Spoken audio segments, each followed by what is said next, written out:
Hello Mumbai, नमस्कार महाराष्ट्र. तर आपल्या नवीन सिरीज जो इंस्टावर आपण व्हिडिओ टाकलेला तो चालू करणार आहे. तर आपल्या घराच्या बाजूनेच चालू करणार आहे. संकेत दादा जो आमच्या गावदेवीचा ग्रुप मेंबर आहे, तर त्यांच्याच घरी मूर्ती ते घडवतात आणि म्हणजे बनवतात वगैरे, पेंटिंग वगैरे करतात. तर त्यांच्याच कारखान्यामधनं आपण सुरुवात करू. तर कारखान्याचं नाव हे सर्व त्यांचे मिसेस बोलतील. आपण त्यांचा एक छोटा इंटरव्ह्यू घेऊ आणि एक छोटा सिनेमॅटिक व्हिडिओ काढू. आणि खूप चांगले असे मूर्ती त्यांनी बनवलेले आहेत. हे मागे बघू शकता, हे मागे आहे. मी सिनेमॅटिक काढले तर पाठी ब्लर दिसत असेल तुम्हाला. हे पाठी सर्व दिसत आहे, पाठी सर्व मूर्ती आहेत. तर चला आपण पुढे तुम्हाला दाखवू काय काय आहे. आणि मी जरा नवीन नवीन आहे, प्रश्न काय विचारेन आणि त्याचे उत्तर काय असेल ते एडिट मध्ये करून टाकेन, ताकी शिका लागलो. आणि हे सिरीजचं नाव आहे गणपती बाप्पा मोरया. आणि खूप चांगला म्हणजे सर्वांना पाठवा का आपल्या नायगावमध्ये एवढे असे असे कारखाने. आणि हा कारखाना आहे तो वाकीपाड्यात आहे. हा पाटी गावदेवीचं मंदिर आहे. गावदेवीच्या मंदिरचं थोडं पुढेच आहे. तिकडे पाटीलवाडी बोर्ड दिसेल ना, तिकडेच आहे. संकेत पाटील असं फेमस आहे. आणि आपण जाणून घेऊ नाव काय कारखान्याचं. चला पुढे भेटू.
आपण आलेलो आहे संकेतदादाच्या कारखान्यामध्ये. तर आपण पहिला जाणून घेऊ कारखान्याचं नाव काय आहे आणि कुठे आहे. तर संकेतदा प्लीज. नमस्कार, मी संकेत पाटील. तुम्ही विचारलेला प्रश्न की कारखान्याचं नाव काय आहे, तर कारखान्याचं नाव श्री चंडिका कला केंद्र हे कारखान्याचं नाव आहे. आणि नावाचं एक वैशिष्ट्य आहे की आमची कुलस्वामिनी आई चंडिका, आम्ही जाता येता तिच्या पाय पडतो, म्हणून आई चंडिकाच्या नावाने हा कारखाना ओपन केलेला आहे. आणि हा कारखान्याला आमच्या आतापर्यंत 10 वर्ष झालेले आहेत.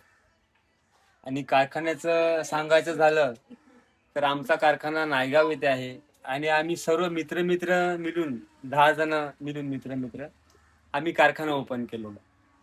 आणि आता 2026ला असं झालेलं आहे की सर्व मित्र जॉबला असल्यामुळे त्यांना टाइम देता येत नाही.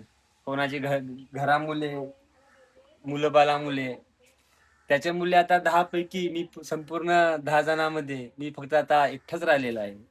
आणि आता एकट्याला सर्व काम करायला लागत आहे. आणि तुम्ही पाहू शकता इथे मूर्त्या, समोर पण मूर्त्या आहेत, इथे पण मूर्त्या आहेत, मागे पण मूर्त्या आहेत, आतमध्ये पण मूर्त्या आहेत. आणि ही मूर्ती समोर जी तुम्ही पाहताय, ही मूर्ती कांदिवली येथून ऑर्डर आलेली आहे. आणि आमचं जे पेज आहे श्री चंडिका कला केंद्र इंस्टाग्राम म्हणून या मंडळाने इथे ऑर्डर दिलेले आहे. अशा बहुतेक मूर्त्या आम्ही तर काही लोकांना गणपती नसेल तर एक हिरो हवा असतो घरी, तर त्याच्यावरनं तुमचं मत काय? तसे समोर जी मूर्ती दिसते बालरूपामध्ये, हा. तर त्या मूर्तीमध्ये तुम्ही पाहू शकता की त्या मूर्तीचा फेस एवढा मोठा आहे, चेहरा एवढा मोठा दिलेला आहे. हा. काही कारणा देवाचं आपण घरी बसवतो त्या कशा प्रकारे देव बसवायला पाहिजे. आता या मूर्ती आहेत सर्व कार्टून टाईप आहेत. आता देवाला आपण कार्टून मध्ये पाहतोय का? आता आपण घरी नेऊन कार्टूनची पूजा करणार का? याबद्दल मला ही शंका आहे. पण काय लोकांच्या चॉईस प्रमाणे आम्हाला कारखानदाराला अशा मूर्त्या आणायला लागतात आणि त्यांना आम्हाला देणं भाग आहे. तर काही लोकांना गणपती नसेल तर एक हिरो हवा असतो घरी, तर त्याच्यावरनं तुमचं मत काय? तर माझा पहिला प्रश्न हा आहे का जे लोकमान्य टिळकांनी जे गणपती उत्सव चालू केलेला, तर ते गणपती उत्सव का चालू केलेला? का की सर्व माणसं एकत्र येऊन ते सण साजरा केला पाहिजे.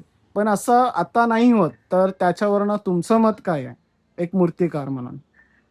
माझं मत असं आहे की लोकमान्य टिळकांचा उद्देश होता बरोबर होता की सर्वांनी एकत्र यावा, आपले सांस्कृतिक विचार म्हणजे धर्मनिरपेक्षता ठेवून म्हणजे एकत्र साजरा करावा. पण आता तसं खूप ठिकाणी बघायला भेटत नाही. कारण असं होतं की लोक एकत्र तर येतात, इव्हन फॅमिलीमध्ये पण एकत्र येतात. पूर्ण कुटुंब एकत्र असतो. पण ते कुटुंब एकत्र असून सुद्धा मोबाईलमध्ये लहान मुलं आहेत ती मोबाईलमध्ये गेम खेळत असतात. मोठी माणसं ते दुसरं मोबाईलमध्ये आहेत. काही बायका कामात आहेत, बिझी आहेत, जेवण वाढण्यात येते.